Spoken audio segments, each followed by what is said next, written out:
A very good morning to all of you. स्वागत है आप सभी का बीके सिंह इंग्लिश क्लासेस के आज के इस ट्यूटोरियल में। डियर स्टूडेंट्स, अपने लास्ट क्लास में मैंने आप सभी को फायरहाइम, जो कि 12th क्लास इंग्लिश का चैप्टर नंबर 8 है, जिसे KKN दारूवाला ने लिखा है, इसकी line by line Hindi explanation मैंने कराई थी। और आज की ये क्लास समर्पित है फायरहाइम इस चैप्टर के ऑब्जेक्टिव क्वेश्चंस पे। और इस क्लास में हम सभी उन सभी ऑब्जेक्टिव क्वेश्चंस को कवर करने की कोशिश करेंगे जिनके एग्जाम में आने की पॉसिबिलिटी है। तो डियर स्टूडेंट्स, मेरे पढ़ाने की शैली थोड़ी सी अलग है। मैं पोयम पढ़ाते समय ही या प्रोज पढ़ाते समय ही चैप्टर को इस तरह से डिटेल वाइज एक्सप्लेन कर देता हूं, जिससे कि आपकी ऑब्जेक्टिव क्वेश्चंस पे पकड़ अच्छी बन जाती है। और इस बात का अंदाज़ा आप सभी को पिछले कुछ दिनों से लग चुका है कि जब आप एक दिन पहले पोयम या प्रोज देखते हो तो उसके बाद से ऑब्जेक्टिव क्वेश्चंस को सॉल्व करना आपके लिए आसान हो जाता है।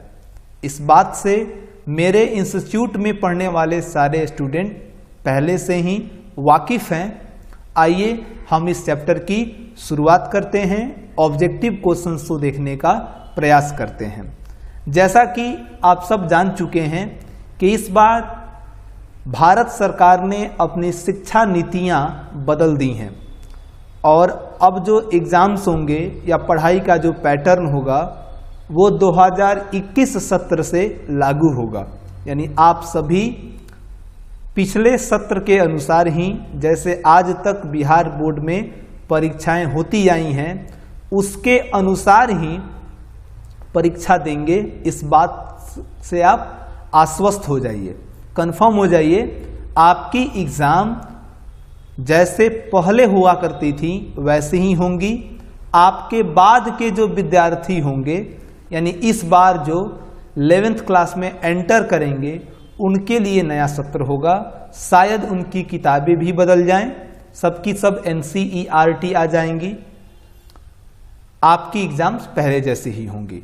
मैं बहुत जल्द इस नई शिक्षा नीति को डिटेल में आप सबके बीच लाके समझा दूंगा। शायद कल मैं आपको एक ऐसा वीडियो दूंगा जिसमें जो नई नीतियां अपनाई जा रही हैं शिक्षा के प्रति भारत सरकार की, उसको मैं डिटेल वाइज आप तक पहुंचा दूंगा। आइए हम इस क्लास की शुरुआत करते हैं। पहला क्वेश्चन है, फायरहाइम इज रिटन बाय। इस फायरहाइम चैप्टर को किसने लिखा है? तो आप सब जानते हैं KKN दारूवाला ने लिखा है। सेकेंड क्वेश्चन है, the redness of fire appear to the poet. यानी आग की जो लालिमा थी वो लेखक ने उसे किस रूप में देखा? तो आप जानते हैं आग जो होती है वो क्रूएल होती है, निर्दयी होती है, जले भुले अंगों को भी भस्म कर देती है, सबको जलाने की क्षमता रखती है। तो क्रूएल इसका सही आंसर होगा। और ये क्वेश्चन बिहार बोर्ड में बहुत बार पूछा जा चुका है। The redness of fire appears cruel to the poet. Next question है, who among the following is an Indo Anglian poet. नीचे कुछ लेखकों का नाम लिखा हुआ है, TS Eliot, Walter de la Mare, Mahatma Gandhi और KKN दारूवाला। इनमें से कौन सा रहने वाला इंडिया का था लेकिन इंग्लिश में पोयम लिखा करता था? मैं बात पोयम की कर रहा हूं। तो दो लोग थे, महात्मा गांधी और KKN दारूवाला, जिनका वास्ता भारत से था लेकिन जो लिखते थे इंग्लिश में। लेकिन महात्मा गांधी पोएट नहीं थे, KKN दारूवाला पोएट थे। तो इसका सही आंसर KKN दारूवाला होगा। महात्मा गांधी ऐसे के लिए, स्पीच के लिए अपनी autobiography my experiments with truth, इसके लिए प्रसिद्ध माने जाते हैं। पोयम के लिए वो प्रसिद्ध नहीं माने जाते। अगला क्वेश्चन है, the poem fire hymn describe the of burning ghat. ये जो फायरहाइम चैप्टर है वो बर्निंग घाट के सीन का वर्णन करता है। अब कौन सा सीन इसमें सही है? तो बर्निंग घाट के दृश्य की चर्चा करता है, और अगर आप दृश्य की मीनिंग देखें तो SCENE होता है, दृश्य का सीन, ये सही है। अगला क्वेश्चन है the term Zoroastrian in fire hymn is stand for. जिस जोरोस्ट्रियन शब्द का प्रयोग किया गया है फायरहाइम चैप्टर में, उसका क्या मतलब होता है? दरअसल उसका मतलब होता है पारसी, जो एक धर्म है, पारसी। अगला एक क्वेश्चन है कि the nearest tower of silence according to the poem fire hymn was dash dash mile away. यानी टावर ऑफ साइलेंस जो सबसे नजदीक था लेखक के, वो कितना दूर था? आपने पढ़ा था 1000 मील, 1000 मील की दूरी पर था।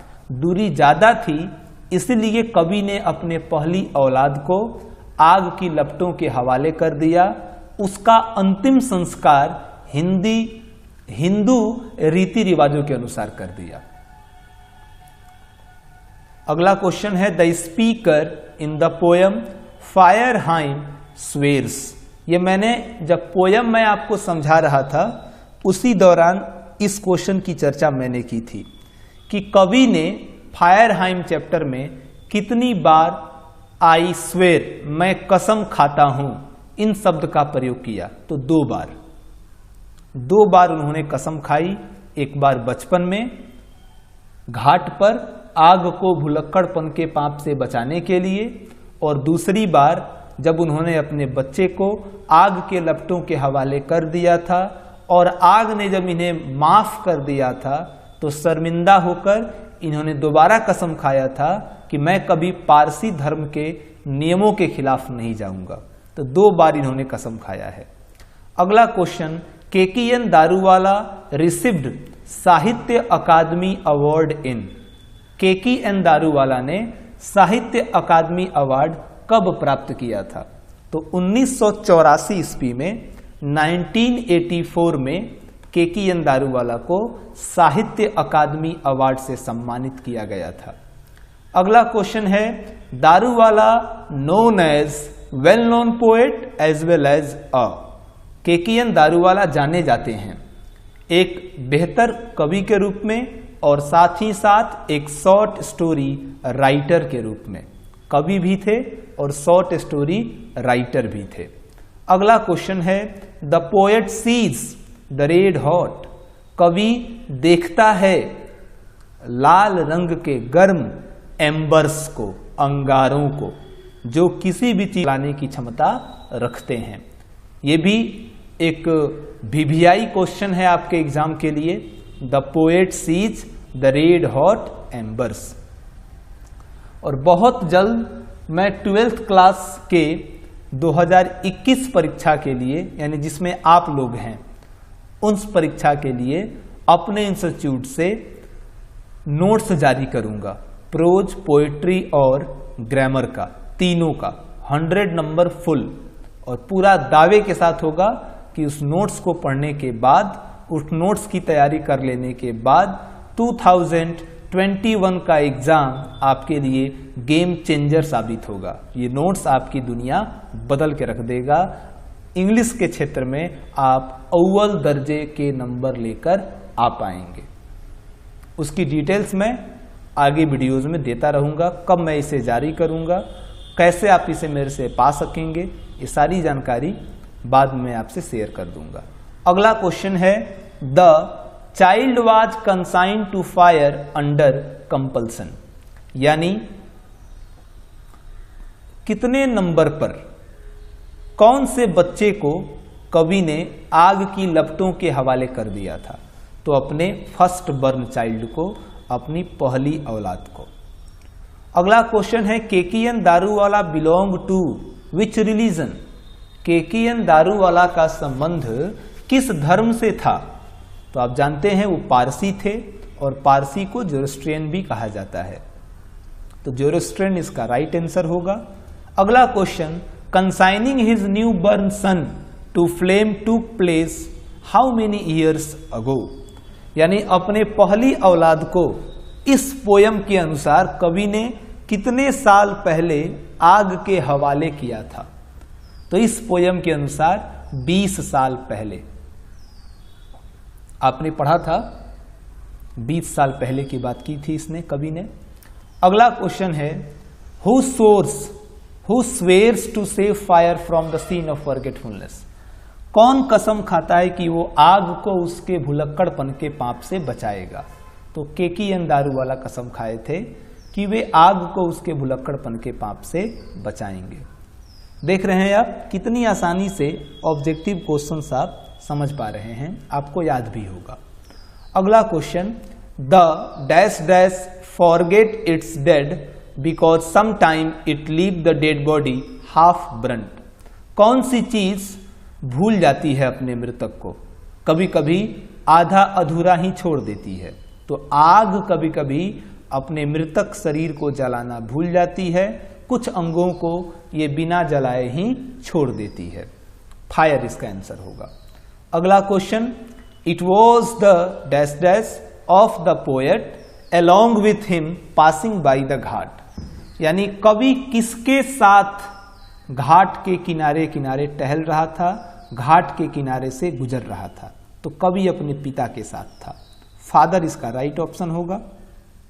अपने पिता के साथ वो घाट पे टहल रहा था, तभी उसने ये वाक्य देखा। अगला question, it was the dash dash of him, sorry ये क्वेश्चन रिपीट हो गया, इसमें भी आंसर फादर ही होगा कि कवि अपने पिता के साथ टहल रहा था।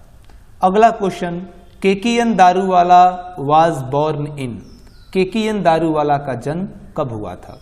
तो केकीएन दारूवाला का जन्म 1937 में हुआ था, 1937 में हुआ था। Next question, ghat is located at, घाट कहाँ है। तो घाट है, कहाँ है घाट, तो घाट है रिवर बैंक, नदी के किनारे। फायरहाइम डील्स विथ, फायरहाइम चर्चा करता है किस घाट का, तो बर्निंग घाट का, शमशान घाट का। ये इसका राइट आंसर होगा। अगला question, Keki N Daruwalla was the recipient of, Keki N Daruwalla प्राप्त करता थे, केकीएन दारूवाला को मिला हुआ था पुलिट्जर प्राइज, कॉमनवेल्थ प्राइज, साहित्य अकादमी अवार्ड या फिर कॉमनवेल्थ अवार्ड और साथ ही साथ साहित्य अकादमी अवार्ड। क्या इसका सही आंसर होगा, मैंने पोयम पढ़ाते समय बताया था, इसका आंसर आप मुझे कमेंट करके बताएंगे। 21 नंबर का राइट आंसर आप मुझे कमेंट करके बताइएगा। अगला question, which of the following poet had been in police service also, निम्नलिखित में से कौन से कवि पुलिस सर्विस में भी थे। तो आपने पढ़ा था केकीएन दारूवाला के बारे में कि एक आईपीएस अधिकारी भी थे, इंडियन पुलिस सर्विस में एक अधिकारी हुआ करते थे, पुलिस सर्विस में भी ये थे, सिविल सर्वेंट थे। अगला question, Keki N Daruwalla was not only a poet but also a civil servant, न केवल पोएट थे बल्कि एक सिविल सर्वेंट भी थे, एक आईपीएस अधिकारी भी थे। What happened to the speaker after seeing the half cooked limb, जब कवि ने आधा जले भुने अंगों को देखा तो उसे क्या हुआ।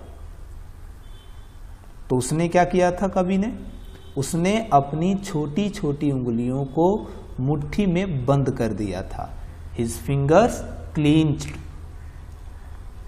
अगला और last question, who is pretended at burning ghat, शमशान घाट पे कौन डर जाता है, कौन भयभीत हो जाता है। तो पासर्स बाई यानी राहगीर, जो राहगीर बर्निंग घाट के बगल से होके गुजरते हैं वो अक्सर डर जाते हैं। ये जो चैप्टर था इसकी इतनी ऑब्जेक्टिव क्वेश्चंस थी। मैं मिलूंगा आपसे अगली वीडियो में जिसमें मैं चर्चा करूंगा सरकार ने जो नई नीतियां लाई हैं शिक्षा के लिए, उन नीतियों पे एक पूरी कंसेप्ट के साथ, जिससे आप क्लियर हो सकें कि आने वाले समय में पढ़ाई का प्रारूप क्या होगा, परीक्षाएं कैसी होंगी, या आप जब ग्रेजुएशन में जाएंगे तो आपको क्या क्या करना होगा। इस वीडियो को मैं यहीं समाप्त करता हूं। मिलेंगे अगली वीडियो में, तब तक के लिए धन्यवाद। Thank you. Wish you all the best.